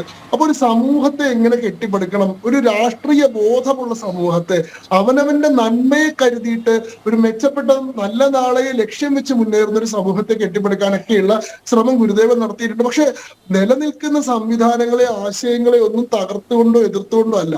യഥാർത്ഥത്തിൽ ഇവിടെ നമ്മുടെ വിപ്ലവം എന്ന് പറയുന്ന ഒരു വ്യവസ്ഥാപിത സങ്കല്പത്തിൽ നിന്ന് ഭാരതീയ ദർശനം എങ്ങനെയാണ് വേറിട്ട് നിൽക്കുന്നതെന്ന് വെച്ചാൽ, ഈ പറയുന്ന കമ്മ്യൂണിസ്റ്റ് സിദ്ധാന്തത്തിൽ, സോഷ്യലിസ്റ്റ് സിദ്ധാന്തത്തിൽ, ഈ പറയുന്ന ഈ ഇടതുപക്ഷ ലോക വീക്ഷണത്തിൽ വ്യക്തി ഈ സമാജത്തിൽ നിന്ന് വിഭിന്നനായിട്ടുള്ള ഒരാളായി നിൽക്കുകയാണ്. അയാൾക്ക് അവിടെ ഒരു പരിണാമം കൊണ്ടുവരാൻ, ഒരു പരിവർത്തനം കൊണ്ടുവരാൻ അയാൾക്ക് സ്വന്തമായിട്ട് എന്തെങ്കിലും ചെയ്യേണ്ട ഉത്തരവാദിത്വമില്ല. അയാൾ നന്നാവുക എന്ന് പറയുന്ന ഒരു പ്രശ്നം അവിടെ ഇല്ല. സമൂഹം മുഴുവൻ നന്നാവണം. നിങ്ങൾ ഏത് വിപ്ലവകാരിനെയും കേട്ടു നോക്കൂ, എസ്റ്റാബ്ലിഷ്മെന്റ് മുഴുവൻ മാറണം, സമൂഹം മൊത്തം മാറണം, ആളുകളുടെ മനസ്ഥിതി മൊത്തം മാറണം. അവനവനായിട്ടൊന്നും ചെയ്യാനില്ല. നേരെ തിരിച്ച് നമ്മുടെ ഭാരതീയമായിട്ടുള്ള ദർശനത്തിൽ സമൂഹം മുഴുവൻ മാറുക എന്നുള്ളതല്ല, അവനവൻ മാറുക എന്നുള്ളതാണ്. അവനവന്റെ ആത്മമായിട്ടുള്ള പരിണാമത്തിലൂടെ സാമാജിക പരിണാമം എന്നുള്ളതാണ്. അവിടെ വ്യക്തിയുടെ മേലെ വലിയ ഉത്തരവാദിത്വമുണ്ട്. അതുകൊണ്ട് തന്നെ ഗുരുദേവൻ ആ രീതിയിൽ സമാജത്തിന്റെ ഒരു ഭാഗമായി തന്നെ കണ്ടിട്ടുള്ള ആളാണ്. ഇതിനെ തകർക്കണമെന്നോ ഇതിനെ എതിർക്കണമെന്നോ ഇത് വിതറവേ ചെയ്യണമെന്നോ ആഗ്രഹിച്ചിട്ടുള്ള ആളല്ല. അതുകൊണ്ട് ഇതിന് ഉള്ളിൽ നിന്നുകൊണ്ട് ഇതിനെ കരുത്ത് പിടിപ്പിക്കാനാണ്. ഹിന്ദു സമാജം, ഹൈന്ദവ സമൂഹം വലിയ വെല്ലുവിളികൾ നേരിട്ടുകൊണ്ടിരുന്ന കാലഘട്ടത്തിൽ ആ ധർമ്മത്തെ ഉദ്ധാരണം ചെയ്യാനും അതിനെ സംരക്ഷിക്കാനും വേണ്ടി അവതരിച്ചിട്ടുള്ള അവതാര പുരുഷൻ തന്നെയാണ്. നോക്കൂ, ആ സമയത്ത് ഈ പറയുന്ന ജാതീയതയുടെയും മറ്റും പ്രശ്നങ്ങൾ കൊണ്ട് ഈ ഹിന്ദു സമൂഹത്തിനുള്ളിൽ തന്നെ വലിയ തർക്കങ്ങളും സംഘർഷങ്ങളും നടക്കുന്നുണ്ടായിരുന്നു. അംബേദ്കറുടെ നേതൃത്വത്തിൽ ഒരു വലിയ വിഭാഗം, ദളിത് സമൂഹത്തിൽ നിന്ന് വലിയൊരു വിഭാഗം ഹിന്ദുധർമ്മം ഉപേക്ഷിച്ച് ബുദ്ധധർമ്മം സ്വീകരിച്ചിട്ടുള്ള ഒരു കാലഘട്ടമായിരുന്നു അത്. അതേ സമയത്ത് കേരളത്തിലെ ഇഴവ സമൂഹത്തിനുള്ളിൽ നിന്നുകൊണ്ട് തന്നെ നമ്മുടെ ബുദ്ധമതത്തിലേക്ക് മതം മാറണമെന്നുള്ള ആവശ്യം ഉണ്ടായിരുന്നു. ടി.കെ. മാധവനെ പോലെയുള്ള ആളുകളൊക്കെ ഈ ആവശ്യം മുന്നോട്ട് വെച്ചിട്ടുള്ള ആളുകളാണ്.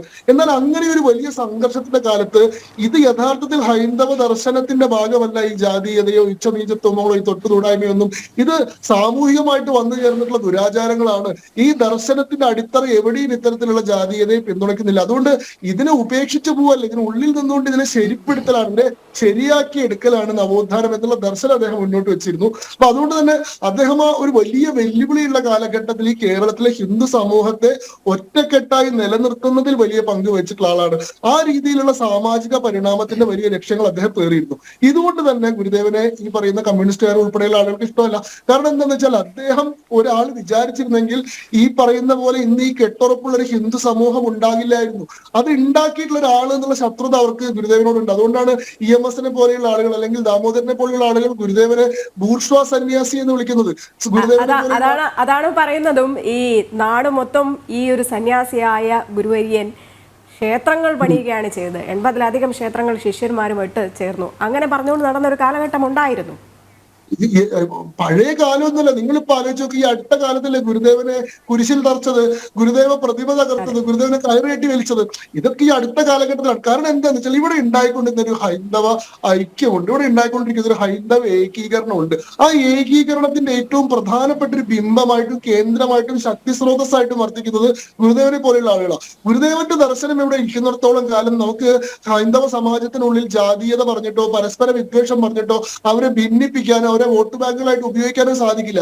എത്ര വിരുദ്ധമായിട്ടുള്ള ആശയങ്ങൾ പറഞ്ഞാലും ഗുരുദേവനെ പോലെയുള്ള ആളുകൾ മുന്നോട്ട് വെച്ചിട്ടുള്ള വെളിച്ചത്തിൽ നിന്ന് ചിന്തിക്കുമ്പോൾ നമ്മൾ ഈ സമാജത്തിന്റെ ശക്തി എന്താണ്, കരുത്ത് എന്താണെന്നുള്ള ആത്മബോധം നമ്മുടെ ഓരോരുത്തരുടെ ഉള്ളിലുണ്ടാവും. അതുകൊണ്ട് തന്നെ ഇവർ ആദ്യം ഗുരുദേവനെ തകർക്കാൻ ശ്രമിച്ചു നോക്കി, ഗുരുദേവനെ നിഷേധിക്കാൻ ശ്രമിച്ചു നോക്കി, അത് വിജയിക്കുന്നില്ല. ഇപ്പൊ ഇവർ ചെയ്യുന്ന ഗുരുദേവനെ അപ്രോപ്രിയേറ്റ് ചെയ്യണം. ഗുരുദേവൻ എന്ന് പറയുന്ന ഒരു വ്യക്തിയെ എടുത്തു മാറ്റിയിട്ട് ആദർശത്തിൽ നിന്ന് അടർത്തി മാറ്റിയിട്ട് ഗുരുദേവൻ പറഞ്ഞതിന് തീർത്തും വിരുദ്ധമായിട്ടുള്ള ചില കാര്യങ്ങളെ റെപ്രസെന്റ് ചെയ്ത ഒരാളാണ് അദ്ദേഹം എന്ന് വരുത്തി തീർക്കാൻ ശ്രമിക്കുകയാണ്. അതിനു വേണ്ടിയിട്ട് ഗുരുദേവന്റെ ദർശനങ്ങൾ എന്ന വ്യാജേന സ്വന്തം ദർശനങ്ങളെ ഗുരുവിന്റെ തലയിൽ കെട്ടിവെക്കുകയാണ് ചെയ്യുന്നത്. ഞാൻ നേരത്തെ പറഞ്ഞതുപോലെ അനുകമ്പാ ദശകത്തെ എടുത്തുകൊണ്ട് ബീഫെസ്റ്റിനെ വ്യാഖ്യാനിക്കുന്ന ആളുകളൊക്കെയാണ് ഇപ്പോൾ ഗുരുദേവന്റെ പ്രധാനപ്പെട്ട പ്രചാരകന്മാരായിട്ട് നടക്കുന്നത്. അപ്പൊ ഇതിനെതിരെയുള്ള ഏറ്റവും വലിയ പ്രതിരോധം ആദ്യം പറഞ്ഞതുപോലെ ഗുരുദേവന്റെ മൗലികമായിട്ടുള്ള കൃതികളിലൂടെ തന്നെ അദ്ദേഹത്തെ മനസ്സിലാക്കാൻ ശ്രമിക്കുക എന്നുള്ളതാണ്. പക്ഷെ ഗുരുദേവനെ പോലെയുള്ള ആളുകളുടെ ആശയങ്ങൾ ഓരോ കാലഘട്ടത്തിൽ ഈ ധർമ്മം വലിയ വെല്ലുവിളി നേരിട്ട സമയത്ത് അതിനെ സംരക്ഷിച്ചത് ഇതുപോലെയുള്ള ആധ്യാത്മിക പുരുഷന്മാർ തന്നെയാണ്. കേരളത്തിലുള്ള ഈ വലിയ നവോത്ഥാനം എന്നൊക്കെ നമ്മൾ പറയുന്ന സംഭവം അടിസ്ഥാനപരമായി ഹൈന്ദവ നവോത്ഥാനം മാത്രമാണ്. വേറെ ഏതെങ്കിലും സമൂഹങ്ങൾക്കുള്ളിൽ അങ്ങനെയുള്ള നവോത്ഥാനങ്ങൾ ഉണ്ടായിട്ടില്ല. കേരളത്തിലെ മുസ്ലിം സമൂഹത്തിനുള്ളിൽ എന്തെങ്കിലും തരത്തിലുള്ള നവോത്ഥാനം ഉണ്ടായിട്ടില്ല. അവിടെ എത്ര കാലം പഴക്കമുള്ള എല്ലാ പ്രാക്ടീസസും അതേപോലെ തന്നെ അതിൽ റിഗ്രസീവ് ആണെന്ന് പറയുന്ന, പിന്തിരിപ്പനാണെന്ന് പറയുന്ന ഒരു പ്രാക്ടീസ് പോലും കാലം കൊണ്ട് മാറിയിട്ടില്ല. എല്ലാ പ്രാക്ടീസുകളും അതേപോലെ നിലനിൽക്കുകയാണ്. ക്രിസ്ത്യൻ സമൂഹത്തിനുള്ളിൽ അങ്ങനെയുള്ള വലിയ പരിവർത്തനങ്ങൾ ഉണ്ടായിട്ടില്ല. ഇവിടെ ഉണ്ടായിട്ടുള്ള പരിവർത്തനങ്ങളെല്ലാം നടന്നത് ഹൈന്ദവ സമാജത്തിനുള്ളിലാണ്. ഈ സമാജത്തിനുള്ളിലെ പരിവർത്തനങ്ങളെ മുഴുവൻ നയിച്ചത് ഗുരുദേവനെ പോലെയുള്ള, അല്ലെങ്കിൽ മഹാത്മാ അയ്യങ്കാളിയെ പോലെയുള്ള, അല്ലെങ്കിൽ ചട്ടമ്പി സ്വാമികളെ പോലെയുള്ള, ശുഭാനന്ദ ഗുരുദേവനെ പോലെയുള്ള, തൈക്കാട്ട് അയ്യാവനെ പോലെയുള്ള, അയ്യാവൈകുണ്ഠ സ്വാമികളെ പോലെയുള്ള ആധ്യാത്മിക പുരുഷന്മാരാണ്, ആത്മീയ നേതാക്കന്മാരാണ്. അതുകൊണ്ട് തന്നെ ഈ ആൾക്കാരോടെല്ലാം ഇവർക്ക് തീർത്താൽ തീരാത്ത വിരോധവും വെറുപ്പും ഉണ്ട്. അത് നേരിട്ട് കാണിക്കാൻ കഴിയാത്തൊരു കാലഘട്ടത്തിലേക്ക് അവർ എത്തിപ്പോയി. അതുകൊണ്ട് അവർക്ക് അപ്രോപ്രിയേറ്റ് ചെയ്യേണ്ടി വന്നു എന്നത് തന്നെ യഥാർത്ഥത്തിൽ ഗുരുദേവന്റെയൊക്കെ ദർശനങ്ങളുടെ ശക്തിയാണ് കാണിക്കുന്നത്. ഒരു 50 കൊല്ലം മുമ്പ് ഗുരുദേവനെ പരസ്യമായിട്ട് എതിർത്തിരുന്ന ആളുകൾക്ക് ഇന്നത് ചെയ്യാൻ കഴിയാതെ വന്നിട്ടുണ്ടെങ്കിൽ ആ ഗുരുദേവന്റെ ആശയത്തെ പിന്തുടരുന്ന സമൂഹം കൂടുതൽ ശക്തിമത്തായിട്ടുള്ള ഒരു സമൂഹമായി മാറിയിട്ടുണ്ട്. ഒരു ഐക്യം നമുക്കിടയിൽ രൂപപ്പെട്ടിട്ടുണ്ട്. അതുകൊണ്ട് അവരതിനെ ഭയപ്പെട്ട് തുടങ്ങിയിട്ടുണ്ട് എന്നുള്ളതാണ് സൂചിപ്പിക്കുന്നത്. ഇതിനുള്ള കാലം കൊണ്ട് കൂടുതൽ കരുത്ത് ആർജിക്കുക മാത്രമേ ഉള്ളൂ. ഈ പറയുന്ന നിഷേധികളെ കൂടി കൂടെ കൊണ്ടുവരാൻ സാധിക്കുന്ന മട്ടിലേക്ക് ഈ സമാജത്തിന്റെ ഈ സമൂഹത്തിന്റെ ശക്തിയും ചൈതന്യവും വർദ്ധിക്കുകയും ആ ചൈതന്യത്തിന്റെ ഒരു നേതൃസ്ഥാനത്ത് എല്ലാ കാലത്തും ഗുരുദേവനെ പോലെയുള്ള ആധ്യാത്മിക പുരുഷന്മാരുണ്ടാവുകയും ചെയ്യും. ശരി, ശ്രീ ശങ്കുട്ടിദാസ് പറഞ്ഞിടത്ത് നിന്ന് ഞാൻ നേരെ ശ്രീ കാബ സുരേന്ദ്രനിലേക്ക് പോവുകയാണ്. ഭയക്കുന്നുണ്ടല്ലേ ആരൊക്കെയോ? ഭയം, അതായത് ഒരു ഐക്യം, ഒരു ഒരുമിച്ച് അണിനിരക്കൽ. ഏറ്റവും ഒടുവിൽ ഇപ്പോൾ ആ വെളിച്ചമുണ്ടല്ലോ, ആ വെളിച്ചം ആരെയൊക്കെയോ ഭയപ്പെടുത്തുന്നു. അതുകൊണ്ട് തന്നെ ഗുരുദേവനെ ഭിന്നതയുടെ പ്രതിബിംബമാക്കാൻ ചിലർ ശ്രമിക്കുന്നു. നമ്പൂരി മുതൽ നായാടി വരെ ഒരുമിച്ച് അണിനിരക്കണമെന്ന് ചിലർ പറയുമ്പോൾ പെട്ടെന്ന് ചാടി വീഴുകയാണ്. ശങ്കുട്ടിദാസ് അത് പറഞ്ഞുകൊണ്ടിരുന്നപ്പോഴാണ് അങ്ങോട്ട് ഇത് ചോദിക്കേണ്ടത്. ഗുരുദേവനെയും ആ ദർശനങ്ങളെയും ഭയക്കുന്നു അല്ലെ ഇന്ന് ചിലരെങ്കിലും? ശ്രീ കാബ സുരേന്ദ്രൻ. അത് തന്നെയാണ് ചേരുന്ന വാക്ക്. കാരണം ഗുരുവിനെ ഭയക്കുന്നു. ഗുരുദേവ ദർശനം നിലനിന്നാൽ, ഗുരുദേവ ദർശനം പ്രചരിച്ചാൽ, ഗുരുവിൻ്റെ ആശയങ്ങളും പ്രവർത്തനങ്ങളും സമൂഹത്തിലെ സർവ്വസാധാരണക്കാരറിഞ്ഞാൽ ഈ കേരളത്തിൽ വിശേഷിച്ചും ജനങ്ങളെ വഞ്ചിച്ചുകൊണ്ട്, പറഞ്ഞു പറ്റിച്ചുകൊണ്ട് ചൂഷണം ചെയ്യാൻ കഴിയില്ല. അധപ്പതനത്തിൻ്റെ പടുകുഴിയിലേക്ക് ആണ്ടുപോകുമായിരുന്ന ഒരു വലിയ ജനതയെ, ഹൈന്ദവ സമൂഹത്തെ, അതിൽ വീഴാതെ കൈപിടിച്ച് കരകയറ്റിയ ആളാണ് ശ്രീനാരായണ ഗുരുദേവൻ. മതപരിവർത്തനത്തിന് വേണ്ടി ചുറ്റിനും നിൽക്കുകയും ഒക്കെ ചെയ്ത വേളയിലാണ് ഇത് ചെയ്തത്. മതമേതായാലും മനുഷ്യൻ നന്നായാൽ മതി എന്നൊക്കെ അപ്പോൾ പറഞ്ഞതാണ്. അങ്ങനെ മതപരിവർത്തനം ഇവിടെ സൂചിപ്പിച്ചല്ലോ, ബൗദ്ധമതത്തിലേക്ക് പോലും പോകാൻ പാടില്ല, അങ്ങനെ മതം മാറണമെന്ന് നിർബന്ധമുള്ളവർക്ക് സനാതനധർമ്മത്തെ ഒരു മതമായി കണ്ട് അതിലേക്ക് മാറുകയാണ് വേണ്ടതെന്ന് പറഞ്ഞ ഗുരു എന്തുകൊണ്ടാണ് അങ്ങനെ നിർബന്ധപൂർവം പിടിച്ചു നിർത്തിയത്? ഈ സമൂഹത്തിനെ ഒറ്റക്കെട്ടായി നിർത്താൻ കഴിയുന്ന ദർശനത്തിന്റെ ബലത്തിലാണ് പിടിച്ചു നിർത്തിയത്. അതിൻ്റെ അർത്ഥം ഈ ദർശനത്തിന് ഈ പറയുന്നവരെല്ലാം ഭയപ്പെടുന്നു, സത്യത്തെ ഭയപ്പെടുന്നു എന്നുള്ളതാണ്. ഗുരുദേവൻ സമം സത്യം, ഗുരുദേവ ദർശനം സമം സത്യത്തിൻ്റെ ദർശനം. ആ സത്യത്തെ ഭയപ്പെടുന്നവർ എപ്പോഴും ഗുരുവിനെ ഭയപ്പെടും. അതുകൊണ്ടാണ് സത്യത്തിൽ നിന്ന് ഗുരുവിനെ മറച്ചു വയ്ക്കുവാൻ ശ്രമിക്കുന്നത്. ഗുരുവിൻ്റെ ഈ ദർശനം നിലനിന്നാൽ ഒരിക്കലും വിഭജനം സാധ്യമല്ല, ഒരിക്കലും ചൂഷണം സാധ്യമല്ല. എന്ന് മാത്രമല്ല, ഗുരുവിൻ്റെ ഈ സമഗ്ര ജീവിത ദർശനമാണല്ലോ. ശങ്കു അത് സൂചിപ്പിച്ചു, കുറെ വിശദീകരിക്കുകയും ചെയ്തു. സാമൂഹികമായ പരിവർത്തനം, സാമ്പത്തികമായ പരിവർത്തനം, വിദ്യാഭ്യാസം, കൃഷി, വ്യവസായം, തൊഴിൽ, മതം, ആത്മീയത, ധാർമ്മികത എന്നുവേണ്ട സമൂഹ ജീവിതത്തിലെ സർവരംഗങ്ങളെയും പരിവർത്തിപ്പിച്ചയാളാണ് ഗുരുദേവൻ. അത് വാക്കുകൊണ്ട് മാത്രമല്ല, പ്രവൃത്തി കൊണ്ട് മറ്റുള്ളവർക്ക് കാണിച്ചു കൊടുത്തുകൊണ്ടാണ് ആ പരിവർത്തനം സൃഷ്ടിച്ചത്. അങ്ങനെ ഒരു പരിവർത്തനം നടത്തിയ ആൾ ജീവിച്ച് അദ്ദേഹത്തിൻ്റെ ദർശനം സജീവമായി നിന്നാൽ, ഈ സത്യം ജനങ്ങൾ അറിഞ്ഞാൽ ജനങ്ങൾ ഗുരുദേവൻ്റെ പിന്നാലെ പോകും, അഥവാ ഈ ദർശനത്തിൻ്റെ പിന്നാലെ പോകും. ഹൈന്ദവ സമൂഹം ഒട്ടാകെ ജാതി ചിന്തയ്ക്ക് അതീതമായി, ജാതീയമായ കൊച്ചു കൊച്ചു അഭിപ്രായ വ്യത്യാസങ്ങൾക്ക് അതീതമായി ഈ ദർശനം സ്വീകരിക്കുമ്പോൾ, അതിനെ അറിഞ്ഞു ജീവിക്കുമ്പോൾ ചൂഷണം, രാഷ്ട്രീയമായ ചൂഷണമോ മതപരമായ ചൂഷണമോ സാധ്യമല്ല എന്നവർക്കറിയാം.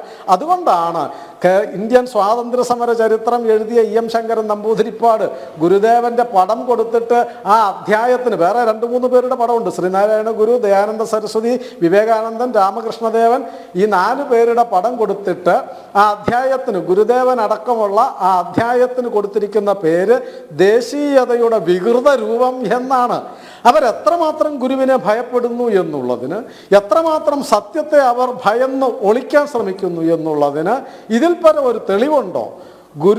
ഗുരു ഉയർന്നു നിന്നാൽ, ഗുരുദർശനം സജീവമായി നിന്നാൽ, ആ ഗുരുദർശനത്തിൻ്റെ പിൻബലത്തിൽ ഹൈന്ദവ ജനത മാത്രമല്ല, മതവിദ്വേഷം പ്രചരിപ്പിക്കാൻ ശ്രമിക്കുന്ന മതമൗലികവാദികളോ മതപരിവർത്തനം നടത്താൻ ശ്രമിക്കുന്ന മറ്റാരെങ്കിലുമോ ഒക്കെ, ആരൊക്കെയാണോ ഭിന്നത വളർത്താൻ ആഗ്രഹിക്കുന്നത്, ആരൊക്കെയാണോ വിദ്വേഷം പരത്താൻ ശ്രമിക്കുന്നത്, ആരൊക്കെയാണോ വിഘടനം സൃഷ്ടിക്കാൻ ശ്രമിക്കുന്നത്, അത് രാഷ്ട്രീയക്കാരാണെങ്കിലും മതവാദികളാണെങ്കിലും ആരാണെങ്കിലും, അവരൊക്കെ പിന്തിരിഞ്ഞ് പരാജയപ്പെട്ട് പലായനം ചെയ്യേണ്ടി വരും ഗുരുവിൻ്റെ ഈ വെളിച്ചം കത്തി നിൽക്കുന്ന കാലത്തോളം. അതുകൊണ്ട് ആ വെളിച്ചത്തെ, സൂര്യനെ മറയ്ക്കാൻ, കൈപ്പത്തി കൊണ്ട് മറയ്ക്കാൻ ശ്രമിക്കുന്ന വിഡ്ഢികളെ പോലെ ഗുരുദേവ ദർശനത്തെ ദുർവ്യാഖ്യാനം ചെയ്യാൻ ശ്രമിക്കുന്ന ആധുനിക ചാർവാക ബ്രാഹ്മണരിൽ നിന്നും ഗുരുദേവനെ നമ്മൾ പുറത്തു കൊണ്ടുവരേണ്ടതുണ്ട്, ഗുരുദേവനെ അവതരിപ്പിക്കേണ്ടതുണ്ട്. ഈ കപടന്മാരായ ചാർവാക ബ്രാഹ്മണരാണ് ഗുരുവിനെ വികലമാക്കാൻ ശ്രമിക്കുന്നത്, ഗുരുവിനെ, അദ്ദേഹത്തിൻ്റെ ദർശനത്തെ തകർത്ത് കളയാൻ ശ്രമിക്കുന്നത്, മറച്ചു വെക്കാൻ ശ്രമിക്കുന്നത്. അതുകൊണ്ട് നമ്മുടെ ദൗത്യം ഞാൻ പറഞ്ഞല്ലോ, ഭയപ്പെടുന്നവർ, നമ്മൾ വിവേകാനന്ദ സ്വാമികളൊക്കെ പറഞ്ഞു കേട്ടിട്ടുള്ളത് പോലെ, അതായത് ആന, വലിയ കൊമ്പനാന മസ്തകവും ഇളക്കി തുമ്പിക്കൈയും ആട്ടി ചെവിയും ആട്ടി ഇങ്ങനെ മുന്നോട്ട് പോകുമ്പോൾ ഈ ചാവാലി നായ്ക്കൾ അരികിൽ നിന്ന് പെരുവഴിയുടെ വശങ്ങളിൽ നിന്ന് കുരയ്ക്കും, ആന അത് മൈൻഡ് ചെയ്യാതെ മുന്നോട്ട് പോകും എന്ന് പറഞ്ഞതുപോലെ ഈ മഹത്തായ ഗുരു ദർശനം അങ്ങനെ ലോകത്തിൻ്റെ മുൻപോട്ട് ലോകത്തിൻ്റെ നാനാഭാഗങ്ങളിലേക്ക് ഗുരുദർശനത്തിൻ്റെ ഈ പ്രകാശം ചൊരിഞ്ഞുകൊണ്ടേയിരിക്കും, പോയിക്കൊണ്ടേയിരിക്കും. വെളിച്ചത്തെ ഭയപ്പെടുന്ന കുറുനരികൾ, വെളിച്ചത്തെ ഭയപ്പെടുന്ന ശൃഗാലക്കൂട്ടങ്ങൾ ഗുരുവിനെ കണ്ട് പാർശ്വങ്ങളിൽ നിന്ന് കുരയ്ക്കുകയോ കടിക്കാൻ ശ്രമിക്കുക. അതാണല്ലോ മുമ്പേ ശങ്കു സൂചിപ്പിച്ചത്. അതിന് ശ്രമിച്ചത് വിജയിക്കാതെ വന്നപ്പോൾ ഇപ്പോൾ ഗുരു അങ്ങനെയല്ല ജീവിച്ചതെന്ന് പറഞ്ഞ് എന്തെങ്കിലും കൊച്ചുവർത്തമാനം പറഞ്ഞ് ഗുരുവിനെ മാറ്റാൻ ശ്രമിക്കുകയാണ്. അതിനപ്പുറത്തേക്ക് ആ വികലമായ പ്രഖ്യാപനങ്ങൾക്കൊക്കെ അപ്പുറം ഗുരു ആകാശത്തോളം ഉയർന്നു നിൽക്കുകയാണ്. സൂര്യനെ പോലെ, മധ്യാഹ്ന സൂര്യനെ പോലെ ജ്വലിച്ചു നിൽക്കുന്ന ശ്രീനാരായണ ഗുരുവും ഗുരുദർശനവും അത് കേരളത്തെ വീണ്ടെടുക്കുക തന്നെ ചെയ്യും. കേരളത്തിലൊരു പുതിയ ജീവിതം തിരിച്ചു വരിക തന്നെ ചെയ്യും. ഗുരുദേവനിലേക്ക് തിരിച്ചു പോകുക. അതിന് പുരോഗമനവാദികൾ എന്ന് പറയുന്ന കപട സാംസ്കാരിക നായകന്മാരെന്ന് പറയുന്നത് പുനരുദ്ധാനം എന്നാണ്, പിന്തിരിഞ്ഞു പോവുക എന്നാണല്ല. സത്യത്തിലേക്കുള്ള പിന്തിരിയലാണത്, ദർശനത്തിലേക്കുള്ള പിന്തിരിയലാണത്, ഗുരുദേവനിലേക്കുള്ള പിന്തിരിയലാണ്.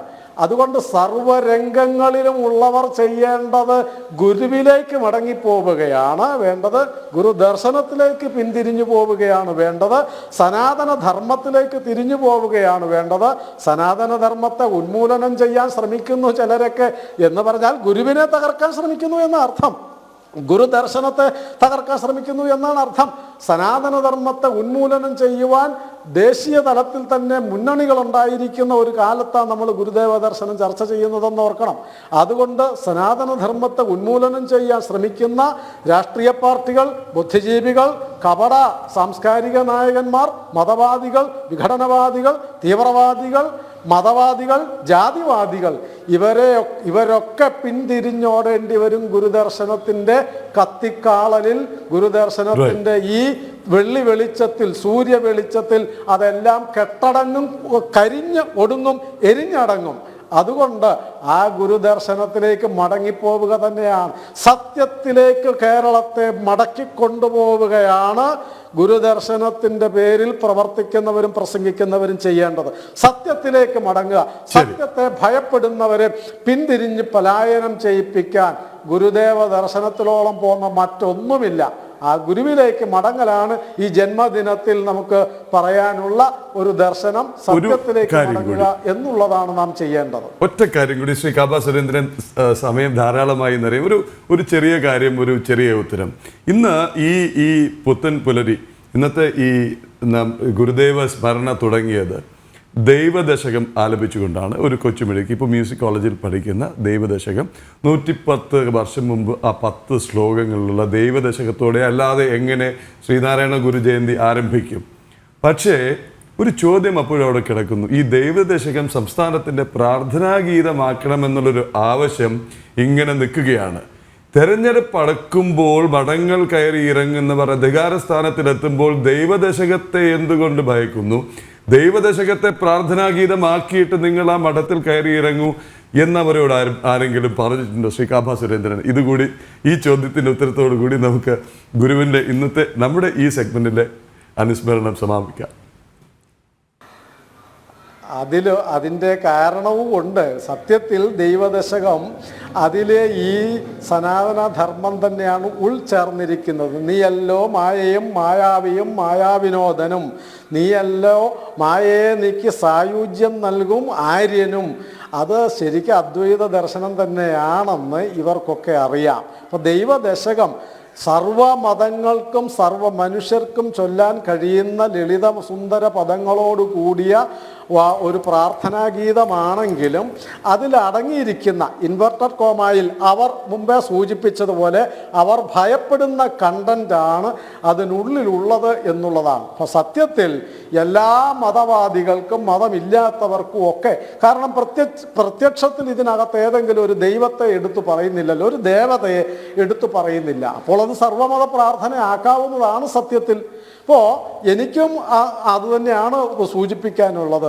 ഈ ഗുരുവിനെ പിന്തുണയ്ക്കുന്നു എന്ന് പറയുന്നവർ, ഗുരുദേവനാണ് കേരളത്തിൻ്റെ എല്ലാം എന്ന് പറയുന്നവർ ചെയ്യേണ്ടത് ഇന്ന് അവരുടെ കയ്യിലാണല്ലോ. 1956 മുതൽ 57 മുതൽ ഇപ്പോൾ ഇതാ 2024 പലതവണ അധികാരത്തിലേറിയവരാണ് ഇപ്പോഴും ഇരിക്കുന്നത്. ഗുരുദേവനോട് അല്പമെങ്കിലും ആദരവുണ്ടെങ്കിൽ, ഗുരുദേവ ദർശനത്തിനോട് അല്പസെങ്കിലും സത്യസന്ധത പുലർത്തുന്നുണ്ടെങ്കിൽ ദൈവദശകത്തെ കേരളത്തിൻ്റെ ഔദ്യോഗിക പ്രാർത്ഥനാ ഗീതമായി പ്രഖ്യാപിക്കുവാൻ കേരളത്തിൻ്റെ ആദരണീയനായ മുഖ്യമന്ത്രി ശ്രീ പിണറായി വിജയനോട് ഞാൻ അഭ്യർത്ഥിക്കുകയാണ്, പ്രാർത്ഥിക്കുകയാണ്. പറ്റുമെങ്കിൽ അത് പ്രഖ്യാപിച്ചിട്ട് ഗുരുദേവന്റെ ദർശനത്തെക്കുറിച്ചും ഗുരു വർക്കലയിൽ, ശിവഗിരിയിൽ അല്ലെങ്കിൽ ആലുവ അദ്വൈതാശ്രമത്തിൽ കാലെടുത്തു വയ്ക്കുന്നതിന് മുൻപ്, ഇന്ന് സുദിനമാണ്, ഗുരുദേവന്റെ ജന്മദിനമാണ്. ഈ സുദിനത്തിൽ കേരളത്തിൻ്റെ മുഖ്യമന്ത്രി ശ്രീ പിണറായി വിജയൻ പ്രഖ്യാപിക്കട്ടെ, കേരളത്തിൻ്റെ ഔദ്യോഗിക പ്രാർത്ഥനാ ഗീതം ദൈവദശകമായിരിക്കും എന്ന്. എങ്കിൽ അതേറ്റവും വലിയ ഒരു സംഭാവനയായി ഇടതുപക്ഷത്തിൻ്റെ, കമ്മ്യൂണിസത്തിൻ്റെ, കേരളത്തിൻ്റെ ഇന്നത്തെ മുഖ്യമന്ത്രിയുടെ പോരാ മുഴുവൻ കേരളത്തിൻ്റെയും ഒരു വലിയ ആദരവ് നേടുന്ന സന്ദർഭമായി ഗുരുദേവ ജയന്തിയിൽ ഈ പ്രാർത്ഥനാഗീതം പ്രഖ്യാപിക്കണം എന്ന് ആദരണീയനായ മുഖ്യമന്ത്രിയോട് ഞാൻ പ്രാർത്ഥിക്കുക കൂടി ചെയ്യുകയാണ്. നമസ്കാരം. അങ്ങനെ ഒരു സാഹചര്യം ഉണ്ടാവുകയാണെങ്കിൽ കേരളം ഗുരുദേവനിൽ എത്തിച്ചേരുക തന്നെ ചെയ്യും എന്നുള്ള കാര്യത്തിൽ എനിക്ക് യാതൊരു സംശയവുമില്ല. വളരെയധികം നന്ദി ശ്രീ കാബ സുരേന്ദ്രൻ, ഒപ്പം ശ്രീ ശങ്കുറ്റി ദാസ് ഈ സുദിനത്തിൽ നമ്മളോടൊപ്പം ചേർന്നതിന്. എന്ന് മാത്രമല്ല, എന്താണ് ഗുരുദേവ ദർശനമെന്ന്, എന്താണ് ദർശനത്തിൻ്റെ പ്രസക്തി എന്ന്, എന്താണ് ചിലർ അതിനെ ഭയക്കുന്നതെന്ന്, എന്താണ് അതിനെ ദുർവ്യാഖ്യാനം ചെയ്യുന്നത് എന്നൊക്കെ വ്യക്തമായി പറഞ്ഞു തന്നതിന് നന്ദി. നമസ്തേ.